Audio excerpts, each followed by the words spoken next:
H-3 sebelum berangkat, gue itu tiba-tiba berhalangan.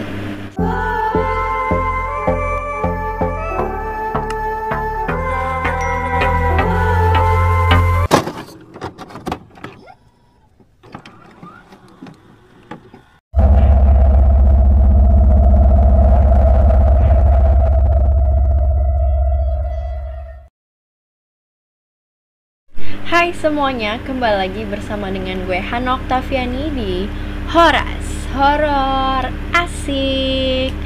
Nah, kali ini gue hadir di episode ke-11. Terima kasih ya buat kalian semua yang udah klik video ini. Jangan lupa di klik tombol subscribe dan juga nyalakan tombol lonceng supaya gue semakin semangat lagi untuk bikin video. Oh ya guys, di video kali ini, episode ke-11, gue mau bercerita dan ini berdasarkan pengalaman pribadi gue ya.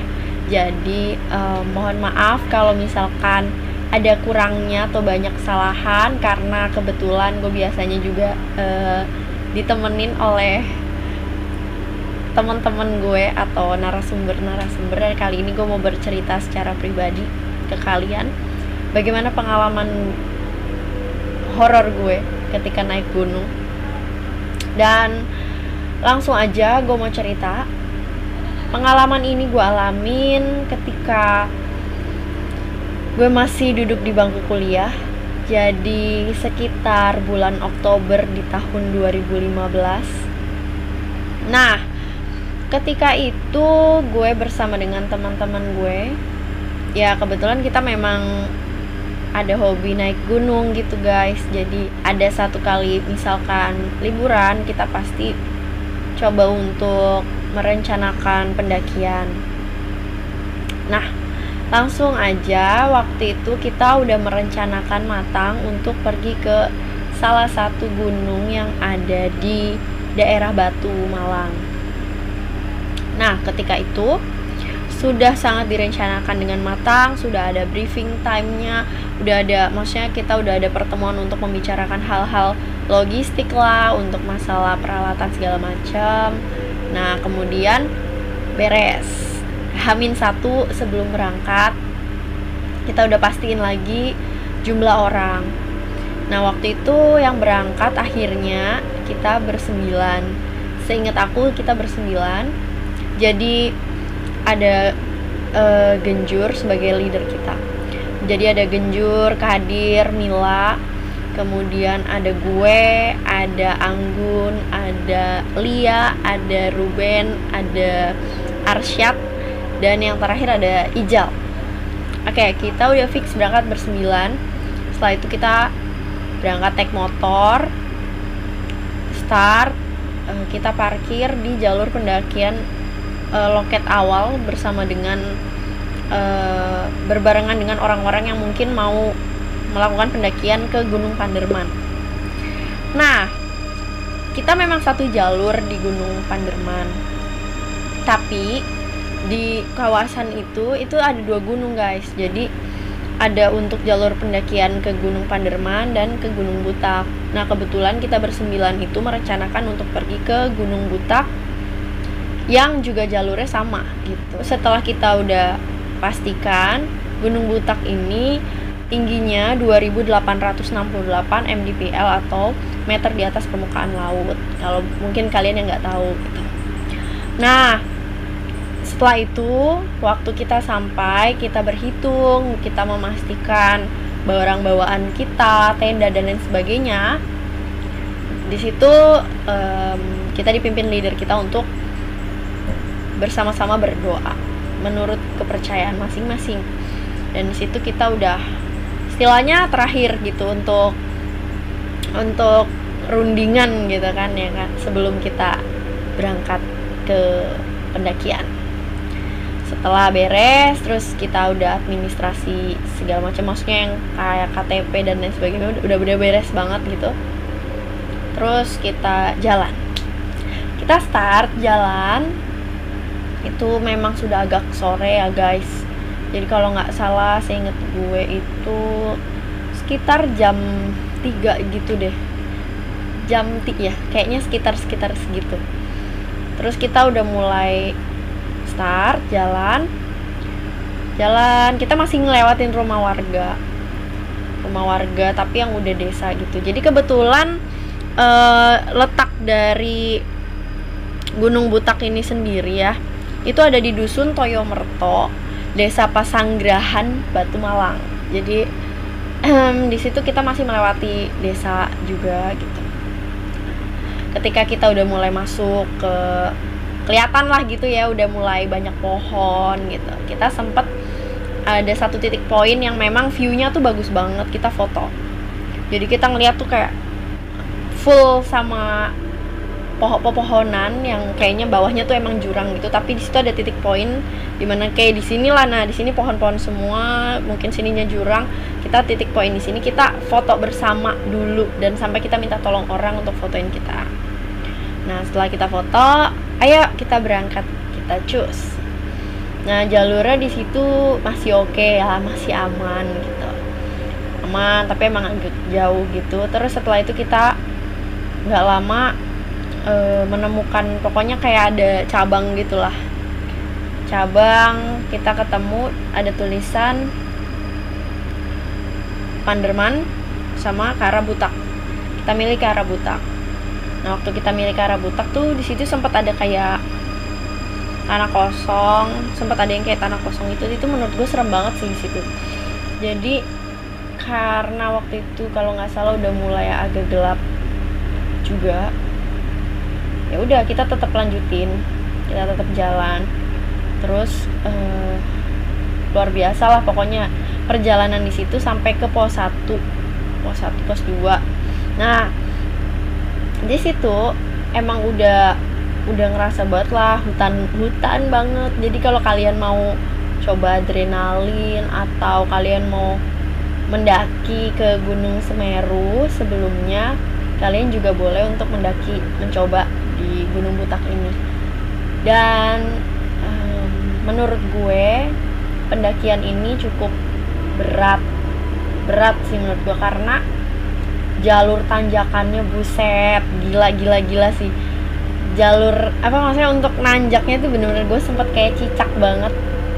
Dan kebetulan lagi sempet kayak hujan gitu loh. Jadi sempet ada jalur yang dilewatin. Ini serem banget nih, ini cerita ini serem banget. Jadi satu kali, mungkin kalau kalian yang udah pernah coba mendaki ke Gunung Butak, kalian pasti akan menemukan kayak jalanan itu ada kayak terowongan, gapura ya, kayak gitulah modelnya kayak gini. Terus kita jalan melewati, tapi itu pohon ya guys sebenarnya. Jadi itu kayak batang-batang pohon yang melilit gitulah pokoknya, tapi membentuk kayak semacam kubahan. Terus kita ngelewatin jalur itu gitu. Itu agak serem menurut gue. Nah, setelah lewat itu juga sempet ada jalur dimana yang kayak setapak gitu, tapi kayak becek banget. Bukan becek. Jadi emang sulit untuk dilewati, sampai kita emang harus sendiri jalan. Nah, kebetulan ada satu momen dimana waktu ngelewatin yang pepohonan itu tadi tuh yang gue bilang serem, gue itu udah malam dan gue bilang sama temen gue, agak mistis juga. Jadi gue ngomong sama salah satu temen gue, Kadir. Dir, gue kebetulan gue gandeng dia ya. Terus ya kita gandengan gitulah, karena kan takutnya kita mencar gitu kan. Terus kalau nggak salah Kadir itu nggak megang senter, jadi gue pakai headlamp gitu kan. Terus gue senterin ke depan. Gue ngomong sama dia, Dir, kita nggak salah jalur ya? Gue bilang kayak gitu. Enggak kok, enggak, kita udah bener kok. Kenapa? Boleh nggak kita berhitung?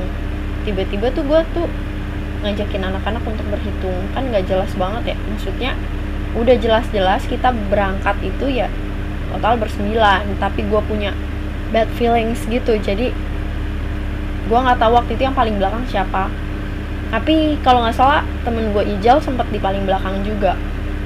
Nah waktu itu gue bener-bener nggak tahu ya kenapa gue mau ngomong kayak gitu loh, maksudnya di malam hari kayak gitu, padahal gue tahu kalau naik gunung tuh nggak boleh ngomong sembarangan lah. Jadi waktu itu gue ngomong, Dir, ini yuk kita berhitung, berhitung aja, kok kayaknya ada yang ngikutin. Gue ngomong kayak gitu, ngomong ngawur gitu kan. Habis itu gue ngomong ke Kadir lagi, Dir ini salah deh kayaknya jalurnya, jangan-jangan feeling, gak tahu ya, feeling gue mengatakan kayak jangan-jangan ini mau ke arah Gunung Kawi gitu gue ngomongnya. Karena setahu gue Gunung Butak itu deketan banget sama Gunung Kawi, jadi gue kayak tiba-tiba feeling kita salah jalur gitu, padahal semua teman-teman gue bilang enggak kok, ini udah bener, ini jalurnya emang gitu. Ya udah akhirnya kita tetap jalan dong. Nah tetap jalan terus, udah nggak ada sesuatu hal yang buruk lagi. Tapi terus tiba-tiba gue kebelet pipis dong. Oh iya gue lupa. Nah bagian menurut gue juga, aduh kesalahan terbesar gue adalah H-3 sebelum berangkat, gue itu tiba-tiba berhalangan sebagai wanita, alias gue tiba-tiba dapet guys. Ya lu bayangin dong mau naik gunung terus lu dapet, jadi kayak gila ya, jadi belum selesai gitu loh. Maksudnya kan biasanya kalau cewek dapet itu kayak 3-5 harian gitulah. Gue waktu itu pas waktu kuliah 3-5 harian gitu, jadi kan kayak belum selesai ya gitu. Terus tapi gue tetap berangkat, dan gue sempat bocorin kalau misalkan gue lagi berhalangan itu ke Mila. Jadi memang Mila itu kan deket banget sama gue. Terus gue bilang, Beb gimana ya, gue lagi dapet nih, tapi gue nggak enak batalin perjalanan ke anak-anak karena kita kan semua udah apa ya, udah patungan untuk segala macam peralatan. Oke. Aduh gimana ya Beb, aku juga bingung. Mila juga nggak bisa ngasih solusi karena emang sudah terencana banget, dan gue juga nggak ngerti kan kalau H-3 itu gue bakalan dapet. Nah setelah kejadian yang tadi gue bilang gue ngerasa kayak disasarin, gue bad feelings kayak gitu, terus gue kebelet pipis. Gue juga bilang akhirnya, Beb temenin pipis, gue ngomong ke Mila gitu. Itu waktu lagi perjalanan kan.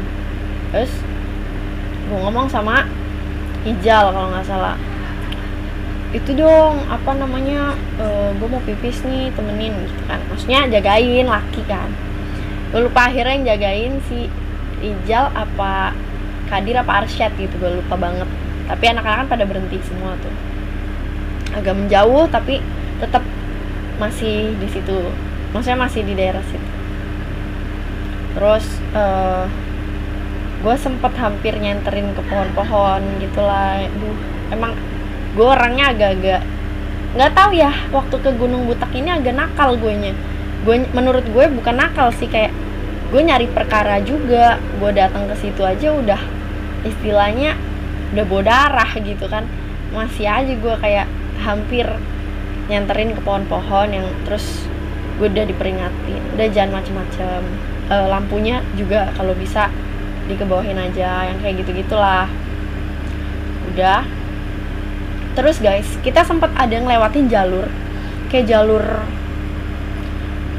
di hutan yang bener-bener hutan, kayak lu bener lagi di film hutan-hutan gitu.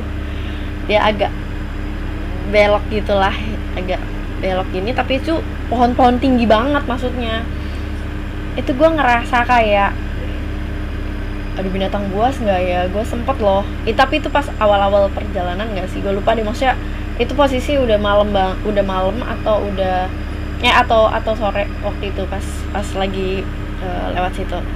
Dan itu bener-bener gue ngerasa kayak ini gue ngeliat kiri kanan atas gitu kan, kayak takut ada binatang buas banget rasanya gitu.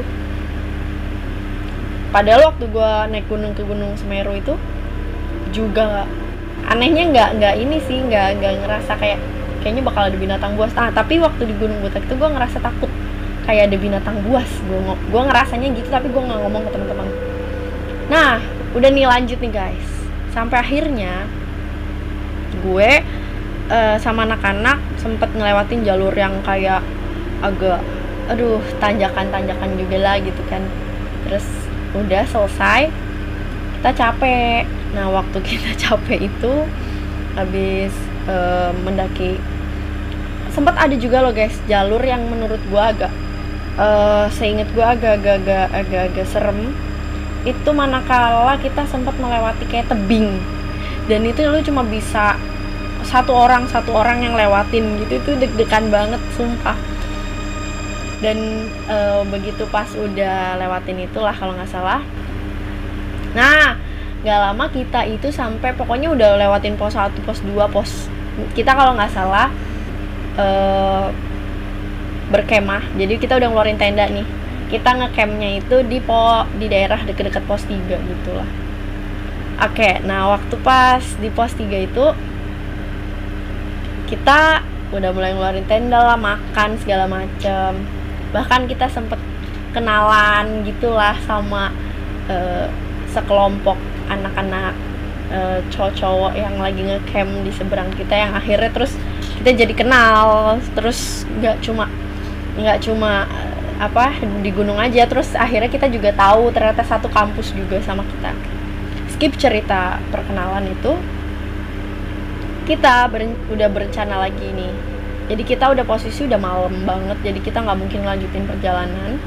Jadi niat awal kita itu mau ngecamp di savananya itu lah, pokoknya yang bener-bener kayak padang luas yang keren, yang selalu banyak dibicarakan orang, yang katanya tuh mistis banget. Tapi kala itu gue nggak ngerti itu mistis apa enggak gitu. Jadi gue nggak ada pikiran mistisan lah pokoknya kesana, cuma ngerasa gelap, serem, terus takut. Pokoknya apa yang ada gue ini, kalau pas sekarang ini kan bawaannya kan jadi beda ya gitu, karena udah banyak juga kejadian sebelum kejadian. Jadi kita pikirannya biasa aja lah kok posisi pas waktu pendakian itu.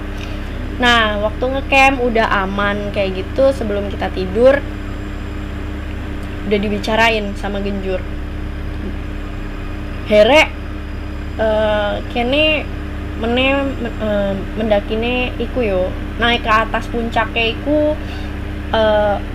isu ae, soalnya iki jalannya iku saya rada adoh, jadi kene butuh ekstra ekstra hati-hati juga, ekstra kekuatan juga kan. Jadi kita sekarang istirahat aja ngono ya. Oke, cuplikan bahasa Jawanya sampai situ aja. Oke, gue translatein. Jadi si Genjur itu bilang udah ya guys, jadi kita sekarang istirahat aja, kita butuh ekstra kekuatan gitu kan.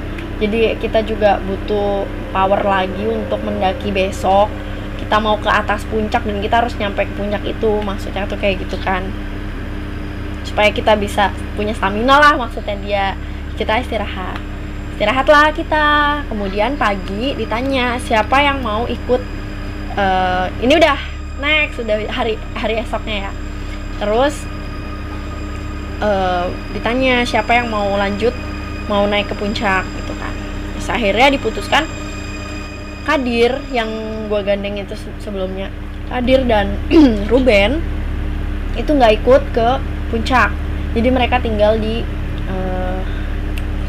tenda, tetap di tempat camp kita. Nah, siap-siap lah ya kan, kita bawa air minum, tapi nggak bawa banyak ya, cuma ya handphone, air minum, power bank kayak gitu doang kan. Kita yang muncak itu ada Genjur, ada Ijal cowoknya, terus ada Arsyad juga cowoknya. Sisanya itu gue, Mila, Anggun, Lia. Jadi kita bertujuh.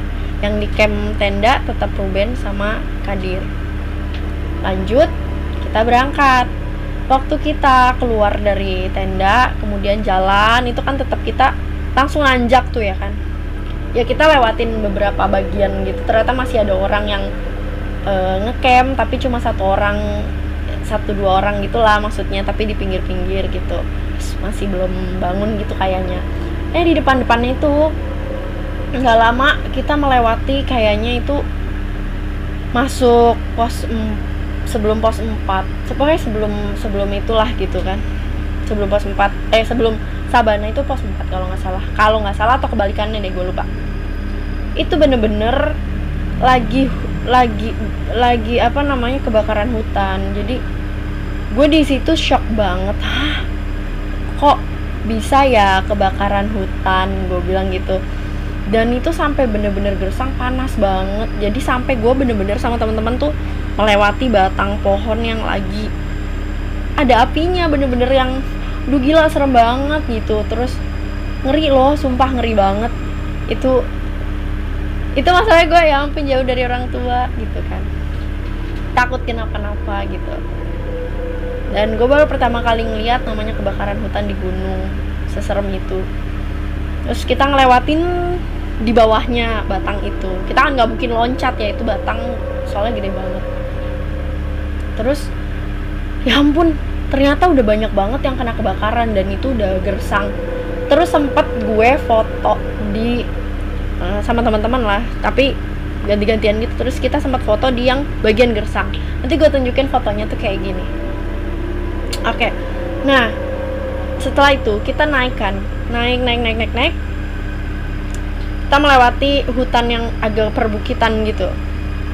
Nah, di situ juga menurut gue dapet view sih sebenarnya. Itu bagus banget, tapi tetap gersang gitulah. Jadi kalau mau hirup itu agak susah gitu loh, karena rasanya tuh tertahan karena bau abu lah, bau kebakaran kayak gitu. Terus kita lanjut. Sepanjang perjalanan sebelum menuju ke pos 4 tadi, gua tuh melihat ada sajen. Menurut gue ini hal horor juga. Kenapa? Ketika gue berangkat, gue itu megang tongkat. Nah, itu tadi yang gue bilang, gue orangnya tuh agak, ya gak tahu ya, biasanya gue gak se-bad itu gitu. Kenapa gue punya attitude yang kurang ketika di situ. Dan pada akhirnya ketika gue bilang, kenapa ada sajen-sajen di sini gitu. Dan itu gak satu, itu ada 3 gitulah, gue bilang. Gue juga gak ngerti itu maksudnya sajennya, tapi buat apa ada di situ gitu loh. Maksudnya gue sebenarnya tuh mau nanya gitu loh ke temen-temen. Jadi keburukannya gue cuma gue nunjuk sajen itu pakai tongkat. Ini ada sajen. Kok ada sajennya di sini gitu. Sebenarnya kayak gitu sih. Tapi menurut gue itu juga nggak baik. Cuma gue nunjuknya nggak yang gimana-gimana ya, tapi dari jauh, tapi gue nunjuk gitu loh. Tapi menurut gue itu nggak bagus ya guys, jangan, karena kita nggak tahu kan sebenarnya ada apa, kenapa di gunung yang notabene susah untuk didaki orang menuju ke sana terus ada sajen. Nggak baik lah gitu, kenapa harus gue tunjuk gitu. Itu gue inget sih ada beberapa kembang, termasuk ada kembang-kembang warna pinknya gitu. Menurut gue di sana juga nggak ada sih kembang warna pink. Ya, tapi it's okay, lupakan sajen itu, terus kita tetap jalan. Dan that's the point, gue menemukan suatu kebahagiaan karena tiba-tiba kita udah sampai di Sabana, Sabana, pokoknya apalah itu kan. Itu luas banget, serius itu luas banget. Terus kita sempat foto-foto juga, contoh fotonya kayak gini. Dan wow, gue sempat tiduran juga sih di situ. Dan itu baru gue ngerasa kayak bisa nafas karena banyak angin gitu, enak gitu kan. Terus kita jalan lagi nih guys, jalan. Pokoknya selama kita naik muncak ini, itu ngerasa lelah banget dan sampai sempat hampir kehabisan air. Ya kehabisan air sih sebenarnya lebih tepatnya. Tapi kita pokoknya tetap jalan sampai kita bisa naik.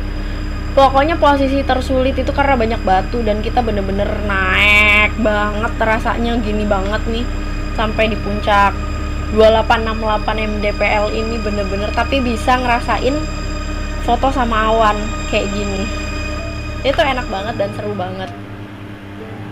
Dan kejadian mistisnya yang gue alami tadi kan ada 3 itu ya. Yang paling mistis banget itu waktu gue turun.